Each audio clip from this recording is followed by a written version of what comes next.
हवेली का तहखाना अब सिर्फ पत्थरों का ढेर नहीं रहा। यहाँ हर ईंट के पीछे एक चीख दबी है।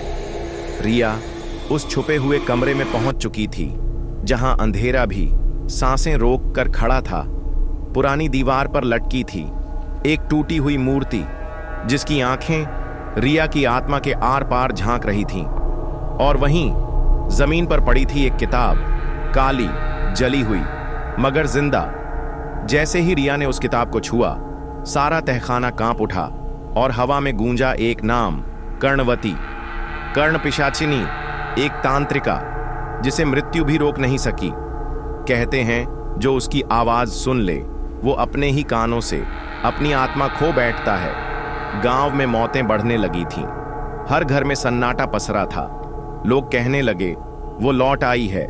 और तभी गांव में आया एक अजनबी साधु, जिसकी आंखों में कई जन्मों का अंधेरा था। रिया, तू केवल इंसान नहीं, तू यक्षिणी की वंशज है। रिया के हाथ में दिया गया एक प्राचीन तावीज और शुरू हुई उसकी आत्मा की असली यात्रा। गुफा में बैठी रिया मंत्रों का जाप कर रही थी। हर शब्द के साथ वो खुद से दूर होती जा रही थी। फिर अचानक गुफा के अंदर बिजली सी कौंधी, हवा रुक गई और रिया की आंखें नीली हो गईं। यक्षिणी अब जाग चुकी थी। दूसरी ओर कर्ण पिशाचिनी का तांडव जारी था। चीखें हवाओं में घुल रही थीं। फिर एक भयानक टकराव की आहट हुई। रिया अब यक्षिणी के रूप में उसके सामने थी।